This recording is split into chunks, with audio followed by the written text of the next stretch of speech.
it'd be great if you could answer those, because yeah, with lots of people, it's just good to hear from you, and it also helps us in terms of knowing how this is going, getting some feedback on the project, and partly for sort of feedback on how we're doing to our funders and for evaluation, but also just generally to know how these things are going.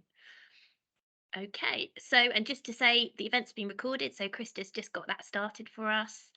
And it's very likely that this is the one that's going to be on the internet. So we will be sharing that at some point after today. Okay, next slide, please, Shelley. Okay, so just to say what we're covering today, a quick intro from me, and then I'll be running through a little bit more about what we know about biodiversity net gain in development management now and in November 2023, when we're expecting it to become mandatory. We've got Catherine Duggan here giving a DEFRA update. Nick White's in the room as well to answer questions, just so you know. Nick White from Natural England. Then we've got David Warburton giving an update on what they're doing in Sutton on biodiversity net gain, and he's also joined by his colleague Rosie, who will join us for the who'll be around for questions and also for the breakout rooms. And then we've got a rural perspective, so that's our sort of urban perspective, and we've got a rural perspective from Rachel Jones from Wiltshire Council. And we've got a bit of a question and answer, and then we're going to go into breakout rooms so you guys can have a bit of a discussion about what you've heard, share some of your, what you're doing, how it feels for you, quick feedback, and finish by 11 o'clock. Sorry, 11:30. So that's what we're going to do. Okay, next slide, please. So just a quick intro to PAS. I think if we could just get that poll started, Shelley, and just interested to know if you've been to a PAS event before, because that's quite useful for us to know. For those of you that haven't, we're part of the local government family. We sit within the LGA. And there's a team of 14 of us. We're mainly funded by the Department for Levelling Up, and we're basically funded to support English planning authorities. And we've got a wide programme of work, which includes support on the existing planning system, but also on new things coming through. So this year, for example, we've got design and environmental outcomes reports. We pretty much always have some stuff on local plans, development management designation, and developer contributions. Recently, we've got into the sort of environmental planning agenda. So that started with this biodiversity net gain project, which I started on in March last year. But we've now got a couple of people, Roy and Rachel, who are in the room here today, who cover nutrient neutrality. And we've also got Krista, who's joined from Greater Manchester Combined Authority on nature recovery. And just to say, in terms of PAS folk in the room, we've also got Shelley and Meg helping out. So you will see probably some of them at some point later on. Okay, so that's who we are. And we'll move on to the next slide now, please, Shelley.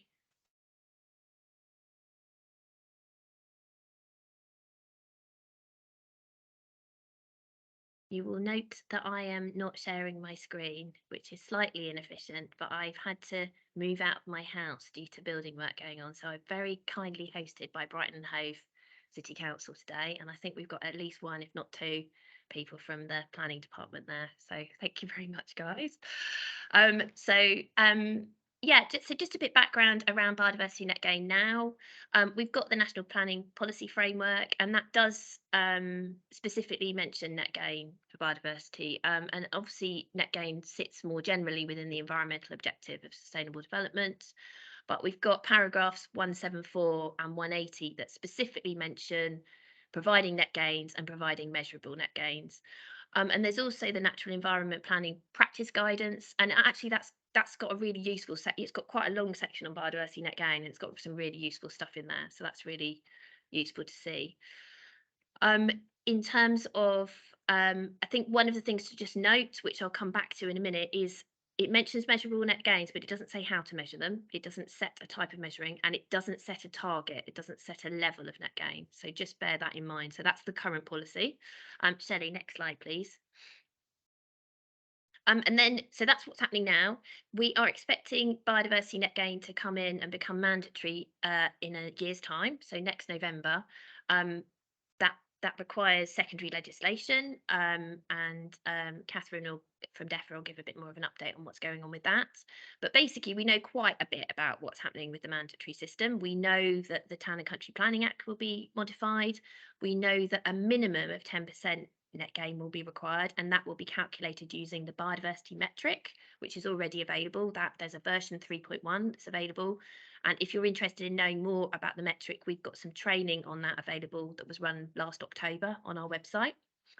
And also it will require the local authority to approve a net gain plan. Habitat will have to be secured for at least 30 years, and that will be via obligations or conservation covenants off-site. Conditions can be used on-site. And it can be delivered on-site, off-site, or via a new national credit scheme. So that's being set up as well. There's a national register for net gain delivery sites to record those where they're happening. And an important thing is that it doesn't change existing legal protection. So there's lots of protections already for important habitats, sites, and wildlife species. And this is over and above that. So we've got the existing system, and then we've got this coming in. And it very much maintains the mitigation hierarchy that's set out in the NPPF. So you avoid impacts first. If you only for unavoidable impacts do you move to mitigation, and then only as a last resort do you compensate. So it very much is not a sort of license to trash. It's very much about, right, how do we avoid impacts first, and then only for those really unavoidable and unmitigatable impacts on habitats do we provide compensation. And it will apply for NSIPs. The timetable of those is slightly behind that for TCPA development, but not marine development yet. Okay, thanks, Shelley. Okay, so there was a consultation out in the spring, and that provided some more information about how this will work. Obviously, it was a consultation, so we're waiting for the response to that to confirm exactly what's happening. But basically, that set out that there's a pre-commencement condition that requires the biodiversity game plan to be approved by the local authority before development can begin. But there's also planned to have a certain amount of core biodiversity gain information to be provided with the planning application, because obviously the developer might provide the game plan with the planning application, but with this pre-commencement condition, they don't actually need to provide it until the actual commencement of development on site. Significant on-site habitat enhancement and all off-site habitat enhancement would be secured via planning condition, obligation, or conservation covenant. The consultation also set out exemptions. So there were some exemptions that are, as I said, we're all still waiting for the sort of consultation response on this, but some that were sort of more, fairly likely, looking fairly likely from the consultation, and those were developments impacting a habitat area below a minimal threshold, the area of that to be confirmed, householder applications, and also change of use applications. And there's also a different suggestion around how small sites would be treated. So possibly not introducing BNG for small sites as early as you do for other sites. And also having a simplified metric. So there is already a version of the biodiversity metric for small sites, and so that might be something that is used. So those were all set out in the consultation. So that's kind of what we know at the moment. Shelley, if you could move on, please.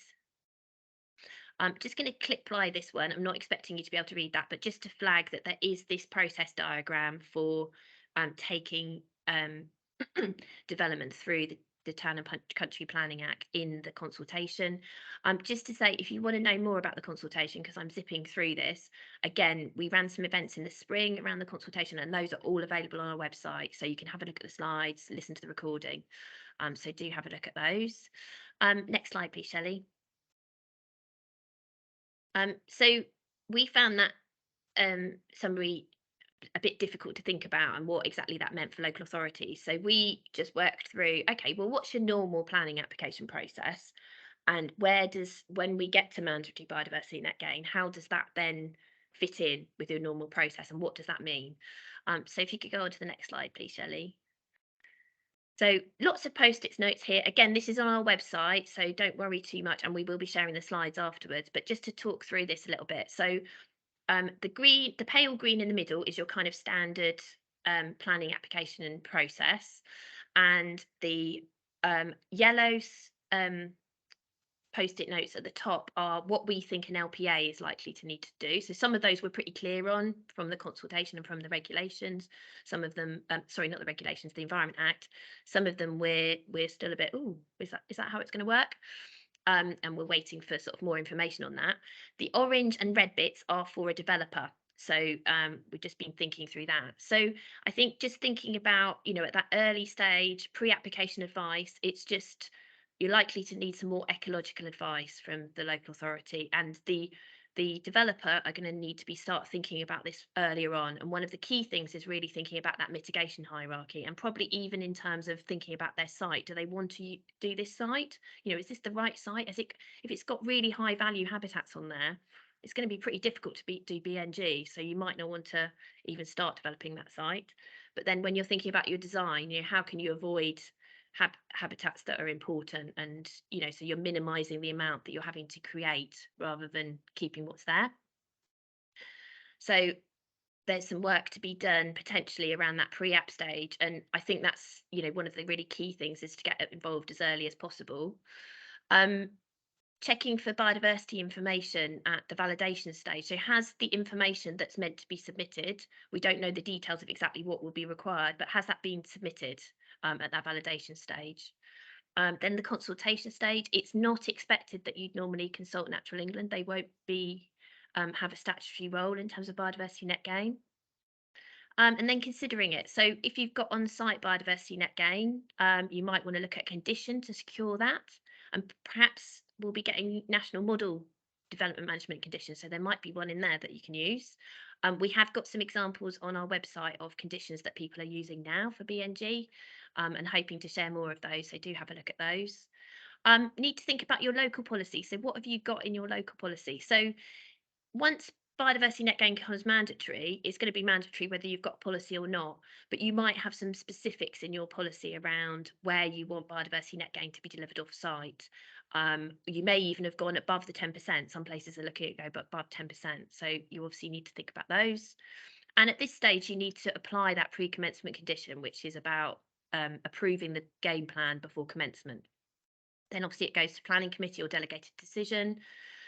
Might need a legal agreement, particularly if there's off-site biodiversity net gain. And there's a new thing coming in, which is called a conservation covenant, which has come in through the Environment Act, which might be another way, apart from a Section 106, to secure biodiversity net gain on site, off-site, I mean, or on site.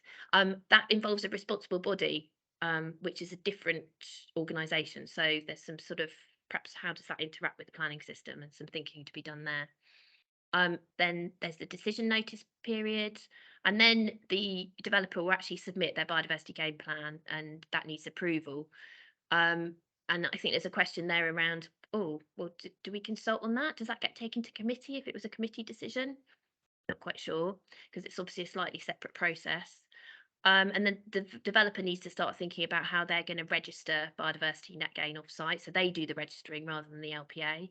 And also whether they might need to buy some national credits if they can't secure what they want to locally. And then the development itself commences. There may be a role in terms of the statutory register, not quite sure in terms of the game plan and the conservation covenant. And then it comes into the management monitoring and reporting, and that's for 30 years. So, there's work there in terms of checking, monitoring reports, enforcement, and managing, and then think it's the developer's responsibility to do that reporting. But obviously, do we know that they're doing what they've set out to do? So there's some stuff we know. There's still some questions about some of it, but hopefully that's in some way a bit helpful in terms of going through. Shelley, next slide, please.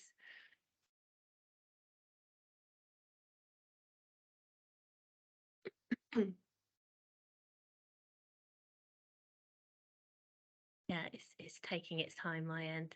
We had this before when I was doing another event, and only it was me doing the slides, and I was going, I've moved it on. It's not moving on.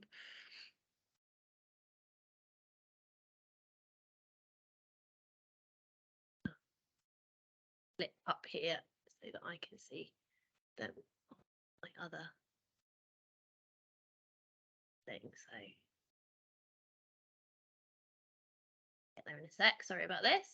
We can edit this out in due course.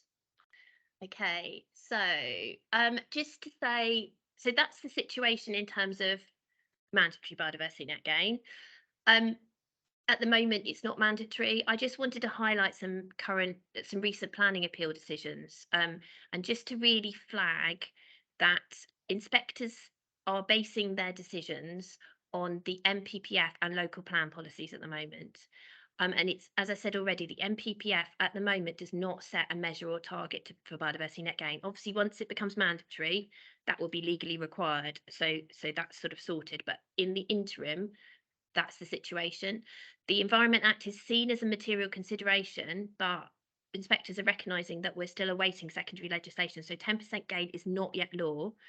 And if there's no level for biodiversity net gain set in policy, it's not applicable.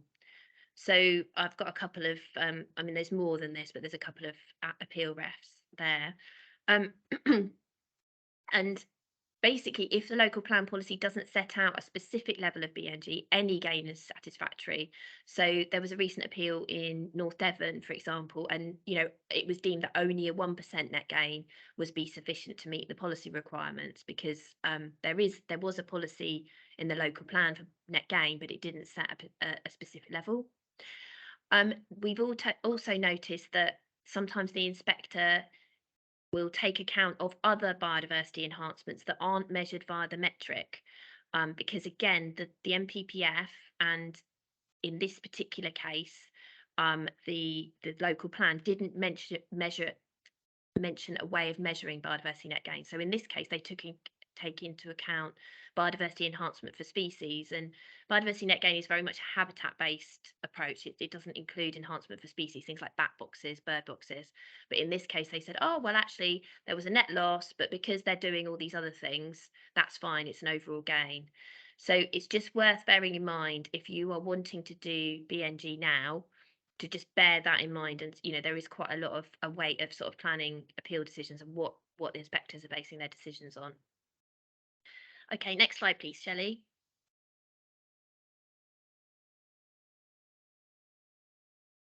But that doesn't mean that you can't do something if you haven't got a local plan policy with BNG in it. So we have got the MPPF and it does say net gain. And quite a lot of local authorities are going through different routes where that maybe because they're not at the right stage in their local plan or whatever, or they just want to see how things are going to pan out in terms of the legislation. So we've got the council setting out local information requirements, and we're going to have two councils, Sutton and Wiltshire, talking a bit about what they're doing on this as well, which will be great. But again, we've got some links on our website to these, so you can have a look. Guidance for developers. That Cheshire West and Chester one includes a sort of checklist for developers to check that they've submitted what they need to. Again, technical advice notes. And also some councils haven't got any of this, but they're just asking, with major development, they're just asking for a BNG assessment at the pre-app stage from developers, and Stockport is an example where they're doing that, and that's working actually really well. They're getting some really good BNG because developers are aware that they need to be ready for this, and particularly some of the big developers are already doing this, and will be doing that in other places where they know that it's because there are other places that are sort of insisting on 10% or another level of BNG. So it's worth bearing in mind that there are ways through it even if you don't have a policy at the moment. And it's worth, I think one of the key things, we ran this session last week, and one of the key messages I got out of the sort of the breakout was really just give it a go and test it out now, because we don't have the legislation in place, but actually that gives you a bit of flex in terms of testing things out and seeing how they work for you as a council. Okay. Next slide.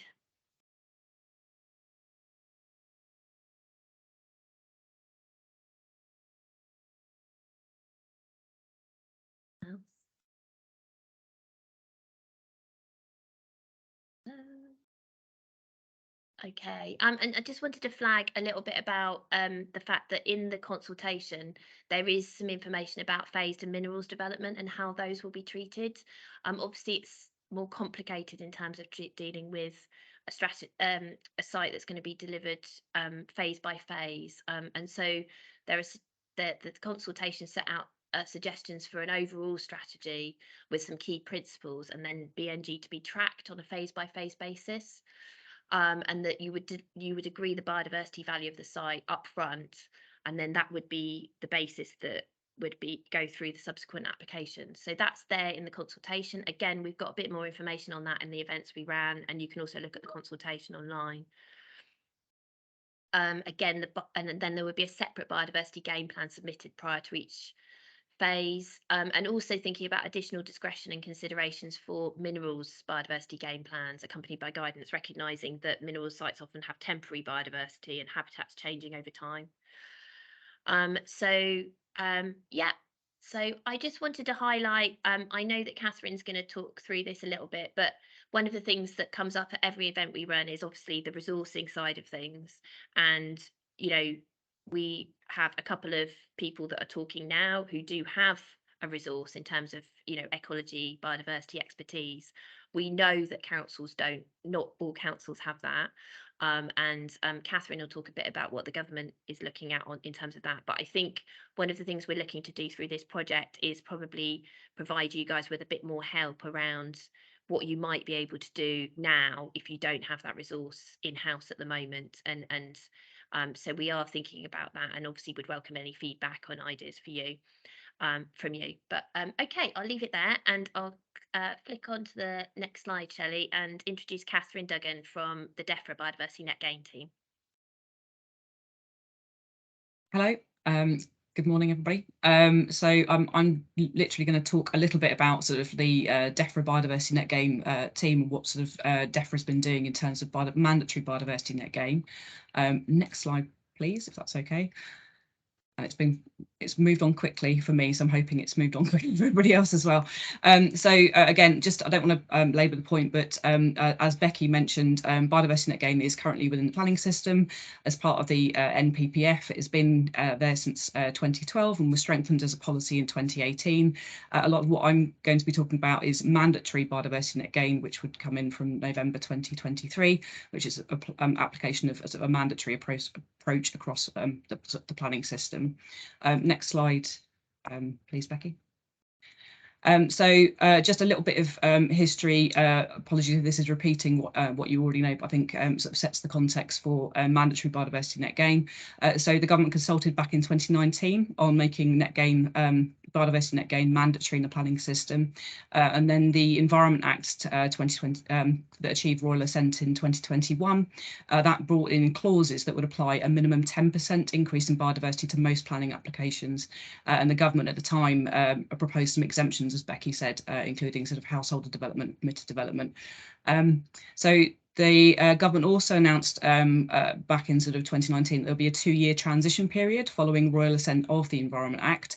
So the 2-year transition period would run from November 2021 through to sort of November 2023. So as Becky mentioned, we're sort of halfway through that 2-year transition period. So earlier this year, the government consulted on implementation and secondary legislation, so quite a lot of the detail underpinning sort of how the mandatory biodiversity net gain system would work. So that included questions on sort of the application of biodiversity net gain for town and country planning act development.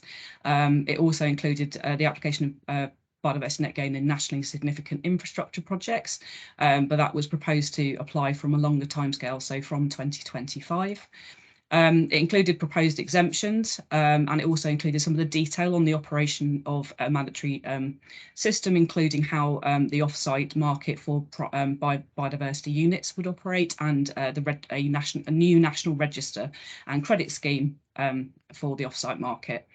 The government also consulted over the summer on the biodiversity metric for use in a mandatory system, so that you may be familiar with biodiversity metric 3.1. So the government has consulted on which version of the metric will be used for a mandatory system, and there will be a response to that consultation in due course.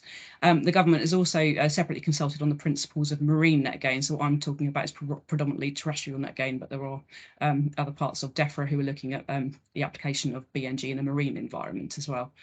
Next slide, please, Becky. Shelley, sorry. During the transition period, just a little bit of an overview about some of the work that DEFRA and others are working on. So as Becky mentioned, there's the development and passage of secondary legislation. So there was a consultation earlier this year on a lot of the detail. There's work ongoing at the moment to look at applying that within secondary legislation. Publication of a biodiversity metric. So following the consultation over the summer, there'll be publication of the final metric for use within a mandatory system. And the idea would be that that metric would be published and then wouldn't be changed for a certain period to give everybody sort of certainty over a certain amount of time, I think between 3 and 5 years. That biodiversity metric would be sort of underpinning a mandatory system. There's development of new digital services, so to process the sale of biodiversity credits. So as part of a mandatory biodiversity net gain system, government has proposed to sell statutory biodiversity credits where, as a last resort, where there isn't a local market provision. So there's development of a system to sell those credits as a last resort. There's also the development of a new national register for registering off-site mitigation sites at the national level. So that would be a new registration service operated by Natural England to register off-site gains at the national level, so that there is a transparent record of all gains that have been secured away from the development side. Just a bit of an overview about some of the skills and capacity work. There is work ongoing at the moment to look at publication of guidance, tools and templates to support sort of the mandatory biodiversity net gain system. So that includes a template for the biodiversity net gain plan that was included as part of the January 22 consultation earlier this year. And there's further testing ongoing of that plan. So it will be provide us sort of a standardized template that could be used for biodiversity net gain.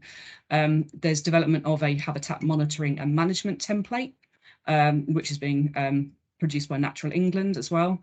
There's development of specific guidance on the mandatory BNG process, so be covering sort of elements of the process, the net gain plan, conservation covenants, which as Becky mentioned has been introduced through the Environment Act, monitoring, stacking of biodiversity net gain with other payments and environmental outcomes, and that would add to sort of existing guidance that's already available in the planning practice guidance and obviously alongside the BNG metric at the time as well. There's obviously these support events and other events that have been going on. There's some works that have engaged with different parts of different sectors that will be needing to apply biodiversity net gain, so development sector, landowners, and obviously local planning authorities as well. And there's right at the bottom further assessment of new burdens. So the government distributed 4.18 million earlier this year as initial setup funding, and there's further ongoing assessment of new burdens through the new burdens doctrine process as well. So at the end there as well, one of the things, I think I can see a comment already in there about monitoring and evaluation. So there's some work going on at a national level, looking at setting up an evaluation and monitoring framework for biodiversity net gain at a national level. There's obviously then the application of biodiversity monitoring at a site level as well. As I mentioned, there's work ongoing to produce a template, but there's also sort of work looking at sort of monitoring biodiversity net gain over 30 years as well. Next slide. So just a bit of a recap then, sort of next steps would be writing and testing guidance. The aim is to try and sort of test this towards the last part of the year, so next month and into early next year. Statutory instruments, so these are being developed following the consultation at the moment. Rough indication of, I think we're hoping to be able to look at these for early next year as well. Publication of consultation responses to the 2 consultations I mentioned, continuing to engage with those organisations that might be supplying and need biodiversity gain units as part of the system, continuing to develop those digital tools. So there is a lot of user research ongoing at the moment. The intention is to have the biodiversity register and available prior to the implementation of mandatory BNG, so that it's available for use slightly before it becomes mandatory, and obviously completion of that new burdens process as well, which we're hoping to complete as soon as possible. So Becky, I think that's me.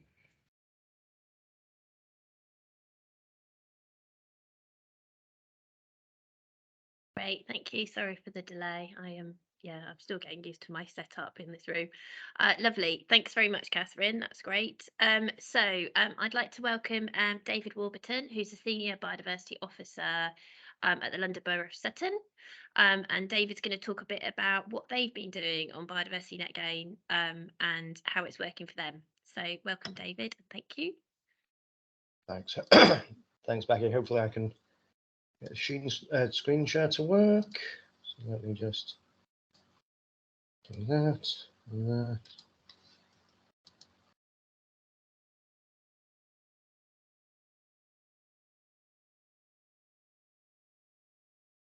Right, can we all see that?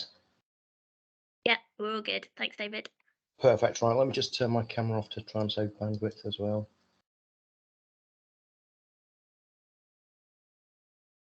Okay, so I mean, this is a deep dive. It's going to be, I guess, more of a snorkel, really, given the time that we have. So this is Sutton. We're an outer London borough on the southwest, a borough that nobody's ever really heard of, but we're between Croydon and Kingston. We're fairly small, so about 43 square kilometres, and effectively a kind of borough of two halves. We have the North Downs Chalk Ridge to the south, and then London Clay and alluvial floodplain to the north. So we have chalk grassland as priority habitat. We've got chalk streams, and then we've got more kind of neutral meadows and obviously an amount of woodland. We've got loads of grey infrastructure, something about 50+% as you would expect for an outer London conurbation. Most of that's kind of concentrated towards the north and much, I guess, larger, more kind of salubrious housing to the south. So we have a socio-economic line from south to north. I think the key things for Sutton is that we, perhaps quite uniquely for the London Borough at least, are very much in-house. So for the last 30+ years, we've had an ecology or biodiversity team. We've been managing all of the vast majority of the council's kind of biodiversity assets. So you can see there our sync map from local plan from 2018, and obviously areas of deficiency and access to nature. Critically, as I say, we kind of manage about 2/3 of those syncs for biodiversity. So we have things like high-level stewardship and agri-environment schemes on some of them. So we go out and we do all the habitat monitoring, we do all the habitat management, and we advise on parks. So they're starting to come through with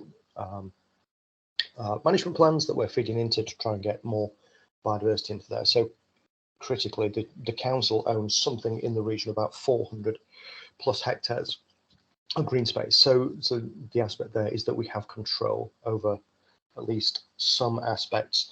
And we also comment on the planning. So we have this intimate link between going out and doing, knowing what's on our sites, and then commenting on planning applications. We've got an adopted biodiversity strategy, which sets a vision for the borough. Effectively, we know what we want. Ecologists have known for 40 years what we want to do, and it's obviously taken time for kind of government to catch up with that. So the last one was really the kind of Lawton review in 2010. So we want more, bigger, better connected. So we know this. We know we need to work at a landscape scale, but how do we achieve that? And BNG is not a panacea to the ecological crisis, but it could be a tool within a mechanism, i.e. planning, that we've got some kind of control over to deliver what the LPA wants. So the LPA has to have a vision of what it wants to achieve.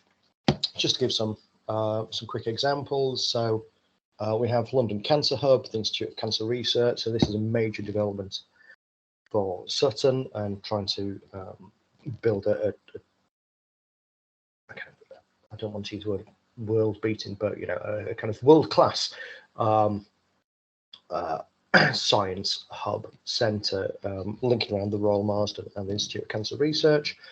But you can see lots of kind of suburbia, quite a number of large gardens, and then right to the south, where that wooded area is, that's Banstead Downs SSSI. So being on the edge of London, we have this kind of urban, then suburbia, and then straight into the kind of Surrey, where there's a much greater amount of green space. Gardens are protected under policy 13 for back garden land, and about 33%, something like that, is actually gardens in Sutton. So we do have a massive amount of green space, but we don't have much in the way of control of that. What we do get is a lot of infill development, so minor developments, often looking to remove some of that garden land. Another view, we've got railways, so ecological corridors, we've got river, again, ecological corridor, fragments of nature reserves separated again by lots of kind of housing and suburbia, and the remnants of large parks and estates. So the area to the right is part of Carew Manor, so Henry VIII used to have a hunting lodge there, but obviously it's all been fragmented over time.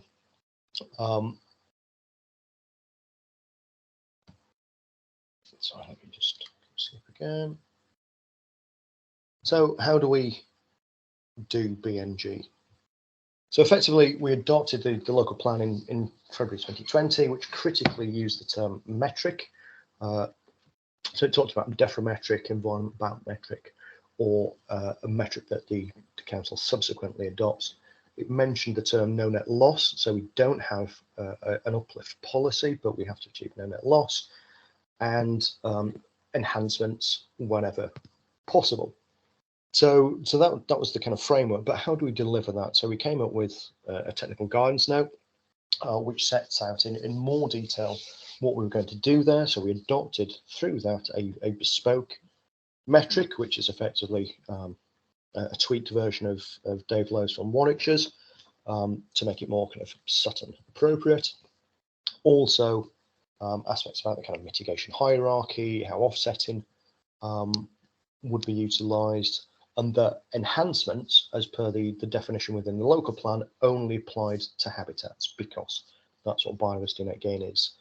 We then have an adopted biodiversity strategy. Within that, we adopted, within that, there's the kind of broad habitat action plans for chalk grasslands, wildwood and scrub, blah, blah, blah.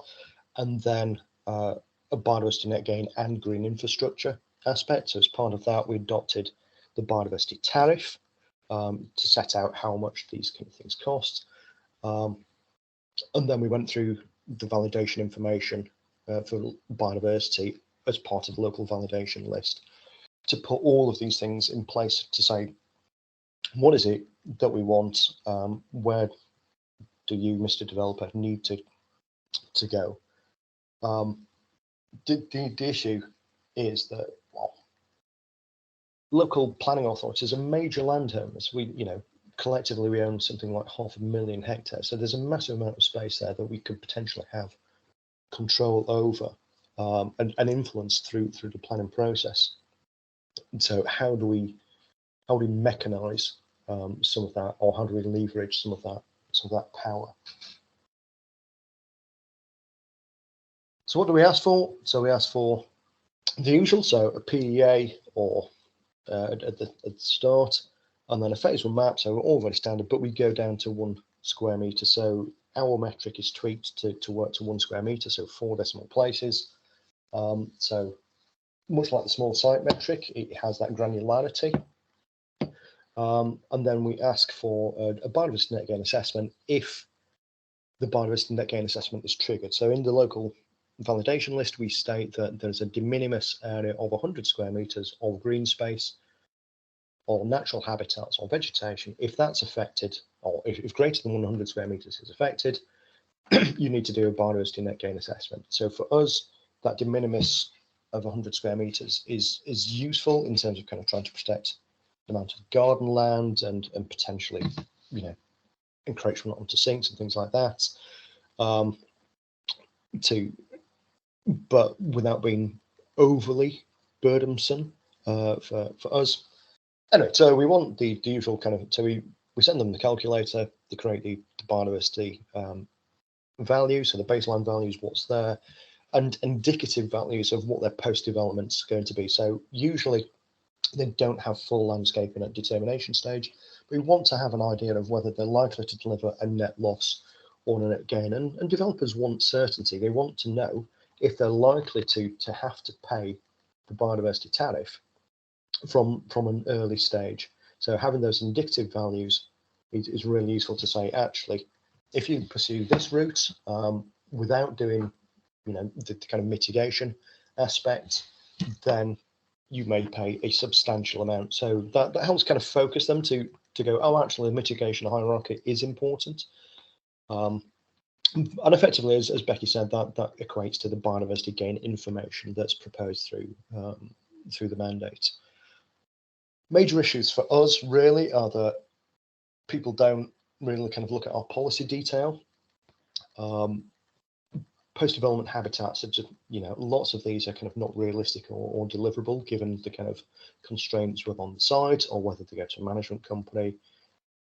I think a key thing for us is that we want to deliver the Lawton principles, but if we follow the mitigation hierarchy and offsetting is only as a last resort, then that could mean that the best ecological outcomes are not present.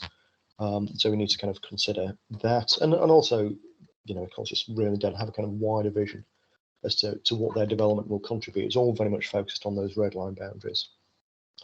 Kind of forensic detail, looking at, you know, the landscaping and green space factors or urban greening factors. Do all of these things match up in terms of the habitat areas that the green space or urban green factors are looking at versus what the landscaping is proposing versus what the biodiversity net gain assessment is actually proposing. So effectively, we've got a lack of communication between various consultants.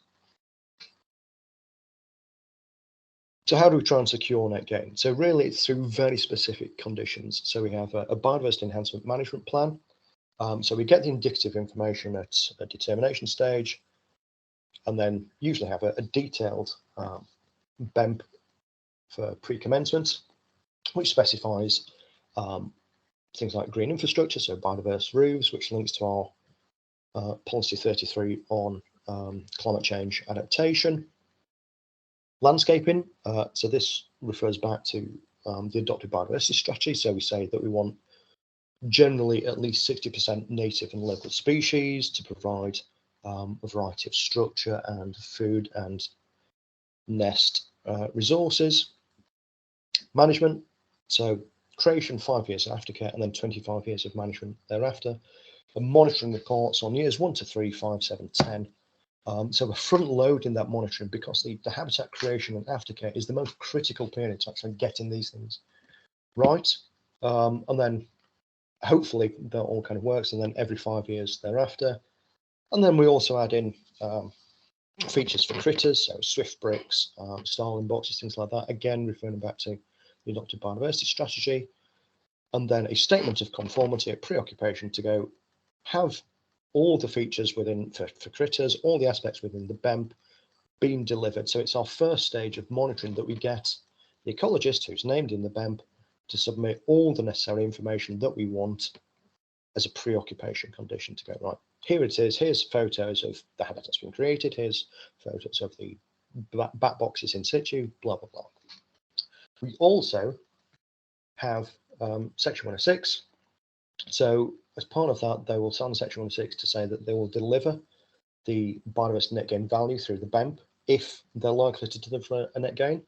And that has a couple of clauses in it, really. So it's to pay a monitoring fee because somebody has to look at that in situ every, 1 to 3 years, 5, 7, 10, and then do an assessment. So that's trying to pay for our time. And also, I think really critically, to pay the biodiversity tariff if monitoring detects a lack of delivery of those biodiversity gain values by year 10. So as I say, we monitor heavily for the first 10 years. If they say we're going to create, let's say, woodland and scrub in moderate value, or a street tree, moderate value is 27 years. So how do we capture if that street tree is not going to be in moderate value, or the habitats that they're creating are not going to achieve those values? So by year 10, we'll have a very good idea whether they have actually delivered those values for some habitats that take perhaps a shorter time to mature. So maybe ponds, we can say within the first 5 years if those are in good condition or not. And then we will charge the difference between what they've agreed they'll do as part of the condition and what they actually have delivered. So it helps focus them to really kind of understand that there is a cost to non-compliance. The breach of condition we just don't think is suitable enough to try and do this. We'll just end up with endless net losses. The flip side is if they are to deliver a net loss, then that's quite straightforward. They pay the biodiversity tariff to do offsetting. I don't expect you to read this, but it will be part of the slide pack and you can kind of zoom in. But effectively, this is the template for the BEMP. So you can see it's got 5, 6, 7 clauses within it. So stuff about green infrastructure, rerunning biodiversity net gain assessment when they have detailed landscaping, soft landscaping master plan, whether they need to undertake substrate physicochemical assessment, if they're saying they're going to create a particular habitat, is that realistic? A timetable of delivery, monitoring, reporting back to the local authority, and contingency methods for how they're going to manage and fund should the monitoring identify that they're not doing things as they should. Draft kind of section 106 wording. So as I've kind of outlined, if they are to deliver a net gain, this is what they need to do. If they're delivering a net loss, this is how they do it. Some kind of key terms or key aspects, I think. So this comes back to the kind of mitigation hierarchy. We state we want to maximize on-site mitigation where this provides the best outcomes for nature, including the connectivity of habitat. So where we've got lots of grey infrastructure, so southern town centre, almost certainly we want to maximize on-site mitigation to increase landscape scale permeability. However, we also want to deliver the biodiversity strategy, so we want to do river restoration, we want to create new woodland, we want to create new chalk grasslands. We know what we need to do, going back to the Lawson principles. So is it ecologically better in some circumstances to accept a net loss on some specific developments to deliver those wider improvements? And part of this comes back to just how onerous some of this may be. So if you're a homeowner building a kind of granny flat in your back garden and you take over 100 square meters, is it onerous, or is it reasonable proportionate that we will force you to deliver biodiversity net gain for 30 years and all of the aspects within that, and charge you if you don't, or accept potentially a small amount of money to do some biodiversity offsetting elsewhere? And also kind of note it's not a license to trash a site, and how we will try and circumvent that and the biodiversity tariff. So if we determine net loss is the best ecological outcome, we have a biodiversity tariff, and these are our kind of total cost. So it's full cost recovery. So how much do I think it costs to create 1 hectare of semi-improved calcareous grassland and manage it for 30 years? And I think it's about £250,000. I actually think that's slightly undervalued. Woodland, a lot of money. Open water, a lot of money. And then we take a kind of mean of those broad habitat types: grassland, neutral grassland, calcareous grassland, woodland, a mean of various open water creation methods, and then come up with effectively our other habitats, so gardens, ruderal, and a price per biodiversity unit. So if you're losing 1 unit of garden, we will charge you £94,000. and then use that for whatever we need to do. So if the amount that we're charging is large, then we will create bespoke offsetting. So this may be roof restoration, woodland creation, meadow creation, whatever. The issue about having a very large tariff figure is that in Sutton, we're often dealing with fractions of a biodiversity unit. So if it's 0.1 biodiversity units and our charging figure is, £5 or £10,000 per unit, it's not even worth signing a section 106. So we have to automatically accept a net loss. So by having a very high figure, if we're losing 0.1 biodiversity unit of a bit of garden, that's £10,000, and we can do quite a lot with that. But we can't create and manage a habitat for 30 years with £10,000. It's just not enough. So that goes towards a habitat bank.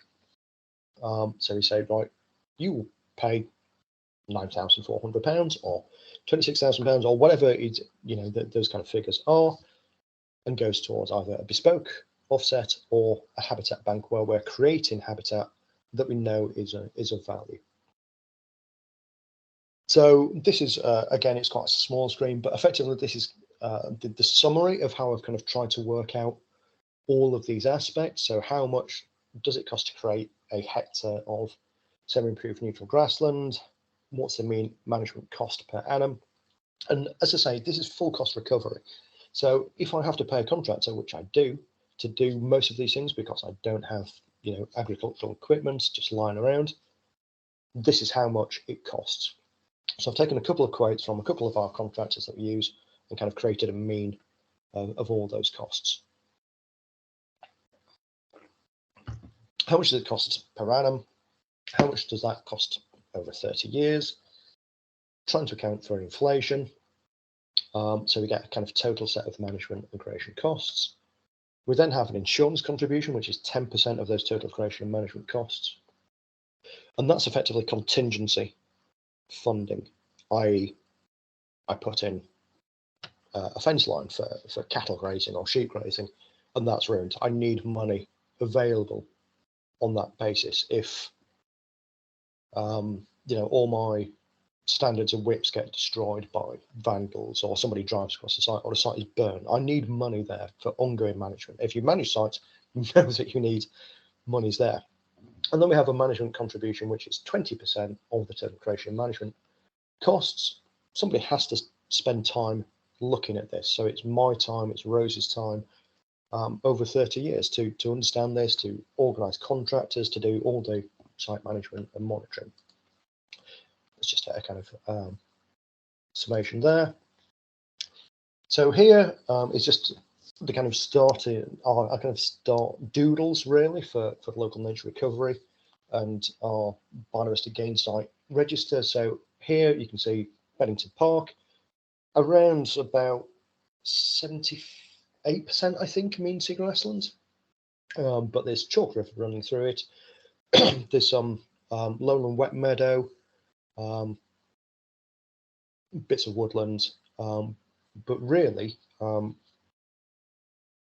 here at Beddington Park 1 and Beddington Park 7, I don't know if you can see my cursor, I don't know if you can see that on the screen, but ultimately these are two habitat banks that we're creating. So all of the other aspects on here are possible biodiversity gain aspects, but we are actually creating Beddington Park 1 and Beddington Park 7. So creating two new semi-improved neutral grasslands, and those will give us an amount of biodiversity units, which we can then sell as habitat banks. It's not very clear, but ultimately, so for Beddington Park 1, here's a little kind of map. And ultimately, we did some soil samples. We did the whole process of how do you understand what you're going to do when you're creating it, and ran it through the calculator. And you can see here that changing that from amenity grassland to some improved neutral grassland in moderate condition will give us 6.78 biodiversity units. So given that we may end up losing 0.1, 0.4, even 1.2 biodiversity units, we can still potentially get quite a few developers paying into a habitat bank to do that. So we then pay the contractor to mow, cut and collect, the seed, whatever we need to do, and manage it for 30 years. So it kind of takes it out of the standard parks budget that would need to manage these. And again, so we've just started doodling around green spaces and stuff. And so we know that most of these are into grassland. We know that we want better high quality habitat. We know we want better connectivity. We know we want more. So these are all starting to go into parks management plans to become adopted. Oh, well, adopted is perhaps a strong word, but at least, yeah, kind of adopted within the park service, I guess, rather than kind of council full adoption. But we can start looking at, where can we potentially have cattle grazing? Where can we create new woodlands? Where can we create hedgerows? Where can we potentially create wetlands? All these kind of things. So that fits into our kind of local nature recovery strategy. So you may or may not be familiar with it, with the kind of Natural England data set. So it provides quite a broad brush approach. For us, it's not anywhere near as granular as we would like, and it certainly doesn't accord with some of the information that we hold for our sites. What we are doing is a trial with green space information for Greater London, so our local record centre, mapping a trial area of kind of central and south Sutton, so looking at development areas and also bits of green spacing. So can they utilise the information that they have from Mastermap and other different sources to give a relatively accurate figure, or at least a high certainty that they know what kind of habitats are there? And obviously, if we know what habitats are there, we can then start putting the kind of metric through these. So we're going to be doing an amount of ground truthing there, and we're also looking, working with potentially one or more companies in terms of kind of remote sensing, so drone aerial imagery. So has a green roof, for instance, has it been created? And then can we monitor it without having to go out on site every year to look at how these things are doing? So if we can try and do some remote sensing and ideally get the developer to pay for that, or to pay us to pay for that, then it can potentially mesh with the giggle information, which gives us a kind of broad habitat map, and then we add in the remote sensing imagery to give us a register of all of our in situ game sites, and potentially, depending on the AI, the AI and ground truthing, what kind of condition those are in. So for us, the kind of key aspects are, you need a vision. What does your local planning authority want? For us, it's quite clear. If so what we want is really a lot of in situ in the developed areas, and potentially utilising some back garden losses for wider improvements, because who else is going to pay for this? Really, the government's not paying for it. The council has been slashed to the bone, so we can't pay for it. So somebody has to pay, and this is a way to try and, as I say, leverage monies from developers to do so. So we've been through this process to set up the wording and then try and come out with biodiversity strategy, the technical guidance note as to how we will deliver that. So ideally, start getting those ducks in a row for ahead of mandate. So what do you want? How are you going to try and do it? We have really detailed conditions which try and prevent pushback, and this works with the validation checklist. So if we say, right, you've not submitted X because it's not in the validation checklist, therefore your application is invalid. Section 106 is a breach of contract if they don't deliver, not just a breach of condition. And obviously you need to try and get your planning obligations, SPD, agreed fairly early on. So to make sure that you have these kind of chats with legal ahead for what your wording is going to be if you're doing something. I think a major thing for me is that local planning authorities are deemed to use money for public good. That's our function. We are non-profit organisations. We serve our residents, so humans and, I would hope, non-human residents. So effectively, we are paying, or we are asking to be paid the full cost recovery to do stuff for nature, not to take X amount to be a habitat broker or banker, to fill shareholders' pockets. So as far as I'm concerned, the local planning authority is the best place to deliver. We've got a massive amount of land. We know that there's skills gaps in terms of the amount of ecologists, but potentially those could be filled by charging management costs to then have each local planning authority with at least one ecologist delivering for the wider public good. Resourcing obviously needs to be key. So we've got 2 full-time members of staff, not just doing planning, but trying to do everything else for biodiversity as well. And I also have a member of staff going out and doing habitat delivery, working with volunteers. But the staff need to understand not just planning, but also practical habitat management and creation, because a lot of the times your biodiversity enhancement management plan put together by consultant, and this is not to denigrate consultants too much, but as far as I'm aware, the vast majority have never managed a habitat in their life. They just do not know the time and effort that needs to go into actually delivering this. So having somebody that understands what is realistic and again whether it fulfills your vision for your local planning authority is key. Forensic scrutiny, the detail required to actually look at this to make sure everything meshes and matches, and having knowledge of your local area, incredibly useful. Linking various conditions, so landscaping, trees, sustainability, SUDS, GI, all those kind of things within your ecological conditions is really useful, and trying to bring things like a kind of wider lighting condition and tie that in with ecology as well, so you don't have replication. I think it's kind of really useful. What are we concerned about? So we charge a lot because I think that's what it costs. The issue of going out to the open market is that market conditions will dictate. So 2 miles down the road, we go into Surrey. Can a farmer in Surrey deliver, let's say, a meadow for cheaper than I can deliver it in Sutton? They don't have to do all the kind of planning and management aspects. So that's the kind of management costs taken out straight away. They don't have to pay, probably don't have to pay a contractor to deliver this. They may have got all the equipment. There's all those things. So even with a strategic multiplier, potentially they could be cheaper than me. So how do I effectively how do I monopolize the market to make sure that Sutton has the best delivery mechanism? And that's something that we're kind of working out.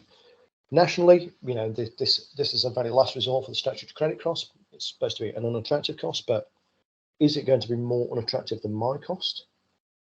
I don't imagine that it will be. So that's a major worry for us as to how we provide the best for Sutton.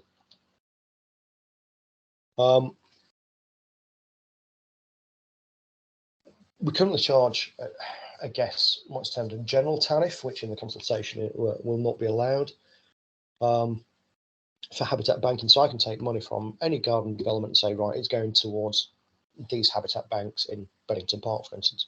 And obviously, over time, we'll create more habitat banks across the borough where there's space and availability, but sometimes there just isn't because it's all suburbia. So unless I knock down somebody's house, I can't create more green space. So that means we'll lose an amount between wards, but if it's all sat within our local planning authority, then hopefully everything is classified as a 1 under the strategic multiplier. So it may be that all of my habitat banking potential sites have to go on the gain site register and all be kind of calculated to say this habitat will create 2 units, that habitat will create 7 units, and then try and apportion between them. But because planning is so piecemeal, I may not be able to get enough money from one development to go and create that habitat outright. So it may be that I get enough money to go and create, 0.1 of a hectare or half a hectare out of the 2 or 3 hectares that I want to create, because I'm not able to bring in money right at the point where I need to use it. We want to provide an evidence base to support a greater than 10% uplift. In Sutton Town Centre, for instance, we're looking at 3, 4, 5, 600% because they're very, very low baselines. We also need, as far as I'm concerned, to kind of get away from this default de minimis lack of applicability if a site doesn't have any biodiversity value. 10%, 600% of 0 is still 0. So we need a unit per hectare uplift on sites that have 0 biodiversity value. Those are the areas that we are absolutely critical in getting green infrastructure on. If you don't have a gain uplift, we can have particularly, we'll create a net gain of 1%, or whatever, by putting on a window box or something that's just absolutely pathetic. So we need a very solid uplift to say, right, you will do this because this is our wider plan. Talk to our planners and councillors so they understand the strategy and aims of BNG a bit more, and also think about how do we connect reporting for the annual monitoring report and reporting for local nature recovery strategy, and then how do we kind of automate some of these, particularly kind of monitoring aspects, to keep track of all these projects on and off site over the next 30 years. We don't want to be spending, all of our time visiting every single site on an annual basis. That's just not efficient use of anybody's time and effort. Okay, hopefully I've kept roughly to time, and we'll be in the breakout rooms for other bits in due course. Brilliant, thanks, David. So just to say, we've got some specific questions in the chat, and I think a couple of them you've answered as you've gone through, but if you want to just have a quick look, because I think some of them you can probably just answer in line. That was brilliant. And so I'd like to welcome Rachel Jones, who is the ecology manager at Wiltshire Council, and also is on part-time secondment to PAS. So thanks, Rachel. So Rachel's going to introduce a bit of a different perspective from a more rural authority. Thanks very much, Becky. Have my slides come up okay? Yes, brilliant. Okay, thank you. Yeah, I'm Rachel Jones. I'm the ecology manager here at Wiltshire Council. So I'm going to run through our approach to biodiversity net gain, obviously looking at the development management side. So for context, Wiltshire is one of the largest unitary authorities. We have a very rural population, a very varied landscape, similar to Sutton in terms of chalk, downlands and clay vales and woodland. We've got lots of designations, lots of nature conservation designations, but also areas of natural beauty and World Heritage Sites as well. We're one of the authorities that's lucky enough to have an in-house ecology team. We've got 3 full-time equivalent officers working on development management. That seems like a lot, but because of our sort of wide area and also the complexity, the resources are currently quite stretched. So I just wanted to set out the policy framework before we move on to development management. We've got an adopted local plan from January 2015.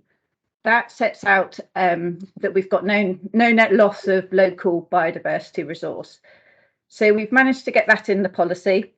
We also include wordings for enhancement, but there's no specific percentage. And similar to, as Becky highlighted earlier, we have had an appeal and we're only able to get a net gain of 1% in that respect. We're currently going through a local plan review, and obviously we'll be revising the policy in line with the Environment Act.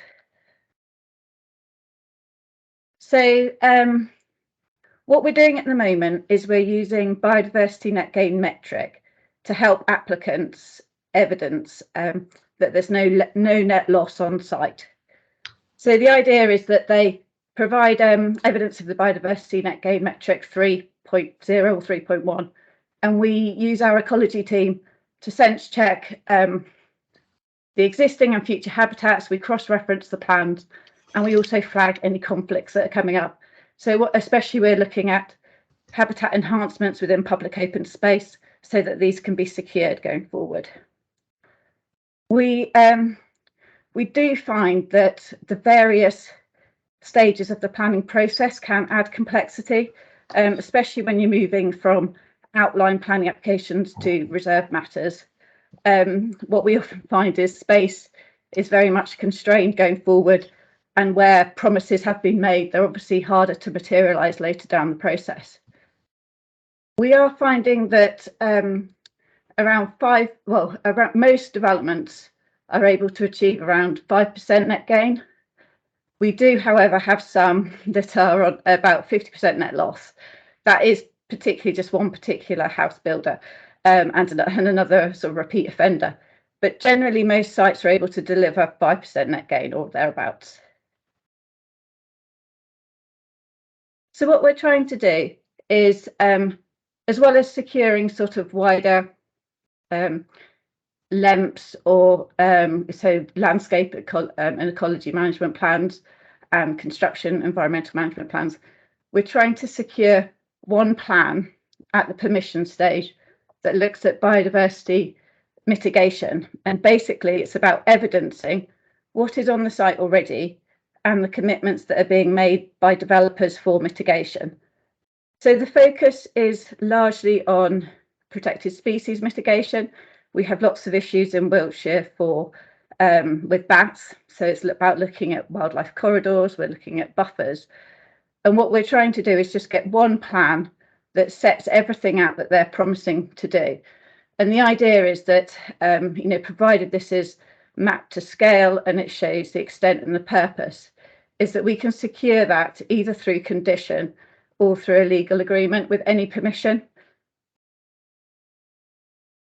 The benefits from that is that we can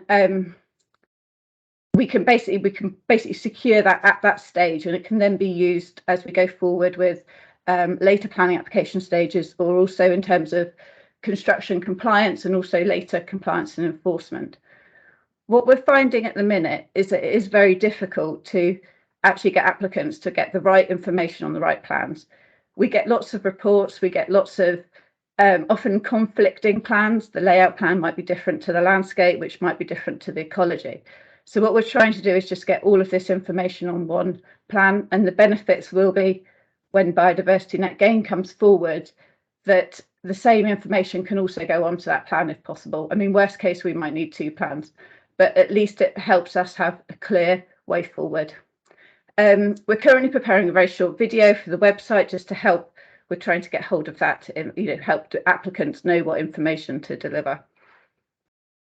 We then can use that for future monitoring and compliance. We actually haven't got much resource for that issue. It's not an area that we have focused on to date. We're spending an awful lot of time getting everything secured up to sort of decision time, and not so much there afterwards, which obviously seems like a bit of a waste. So we are very much looking at our KPIs for the team and looking at sort of delivering that going forward. We also want to help with solutions. So we do, as I've mentioned, we do have some applicants that get to the final decision and they cannot evidence no net loss. Obviously, the sites that are about 50%, we obviously push back on, but we do get to the point where there is a percentage less than, we have got a net loss. Often it's at a very late stage in the planning system. We find that very difficult. It gets very stressful. It's very hard for the ecology team in those situations. So what we have done is taken contributions to help deliver no net loss on council-owned land. So again, we're fortunate that the council does own some rural estate land, and we've been able to bring through a pilot that's looking at us offsetting developers' no net loss on our own land. And we've secured the biodiversity net gain contribution through a unilateral undertaking or a Section 106 agreement. But it's important to note that the option always remains for applicants to deliver their own scheme to offset residual loss. We're just offering this as an opportunity. So an example where we've done this is Brown Nature Reserve. It's a council-owned 120 hectares dairy farm. it came up for a tenancy renewal. We had the opportunity to restore it to chalk grassland as an environmental offsetting project. It was originally for nitrogen neutrality, but also had capacity for biodiversity offsetting. So we've been able to use this as an example to pilot taking contributions for residual loss. And we've currently got the RSPB preparing a habitat management plan. Obviously, you know, the aim is that residual loss happens only on a very, it shouldn't happen at all, but where it has happened, we've been able to use this as a pilot to do that. And because that was the first stage, what we're now doing is doing a wider review of our land holding. We do have a reasonable size rural estate and also open space and amenity land. And there's the opportunity to look at alternative management of the parcels. So what we're doing is creating an evidence-based approach to look at those land uses, look at current management and looking at the wider benefits that we can deliver with potentially managing these sites differently, how it fits with the rural economy and also sort of maintenance budgets, etc. So we've got to look at the whole picture being a council and looking at all the wide benefits. We are aware that our land holding's not big enough to help thereafter. So what we are looking at doing is a future call for sites, and that will be to increase the options that we have. The idea is to have some pilots on our website for strategic offsetting when biodiversity net gain comes forward, but also to do a call for sites so we can also get other options coming forward with landowners. So we've had a couple that we're progressing with third parties, and we want to kind of use the time that we've got now to kind of get things up and running so that we can be ready to secure the net gain as and when we need to. That's great. So that was all I was going to run through. Becky, I hope that's useful, and over to you.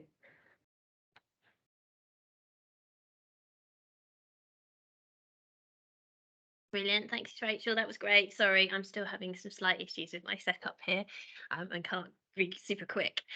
Sally, could we just quickly zip the slides back on? That would be great.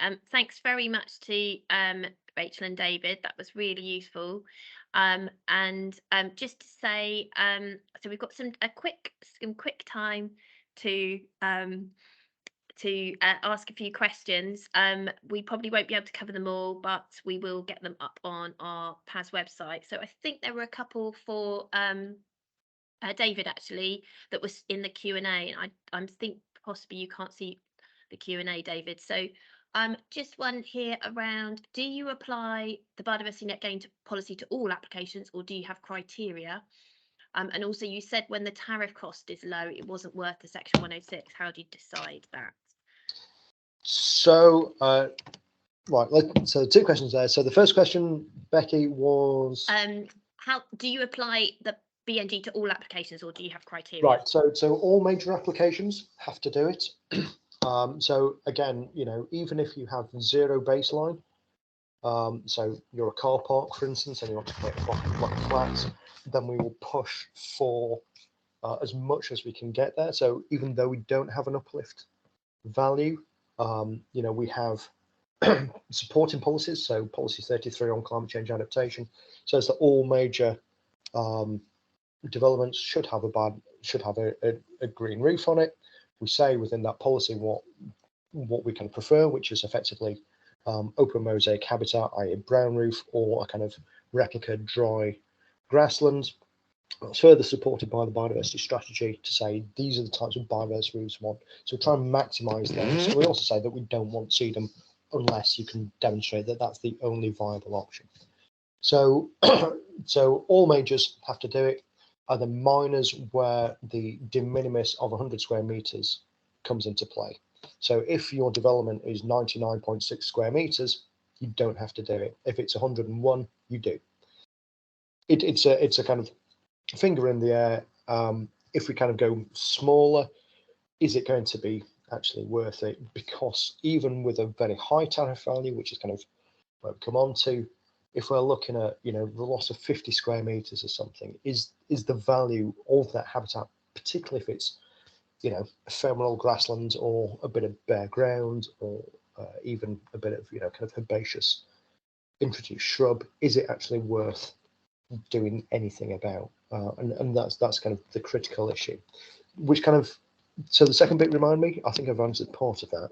Yeah, you have. So it was Yeah, about when do you so decide that it's so not worth obviously a Section yeah, 106, basically. yeah. Yeah. So obviously it costs an amount of time and effort to do a Section 106 from obviously the legal team, the planners, us, kind of trying to make sure that it is absolutely fit for purpose. So the value has to be of worthwhile to achieve. So even with very small units, so if we're talking about what a 20, get my maths right, a 20th of a biodiversity unit, is that right? So 0.005. Yeah. That would so. yeah. that would still be about. Let's just say it is. Yeah, we both think so. Yeah, that would be about that would still be about £5,000. So it's worth doing for us because we've got a very high tariff. And as I said, it disincentivizes, or it kind of reinforces developers going, oh, we don't want to put on a biodiverse roof. Okay, well, your site is worth £300,000. If you charge it, I'm going to charge you that.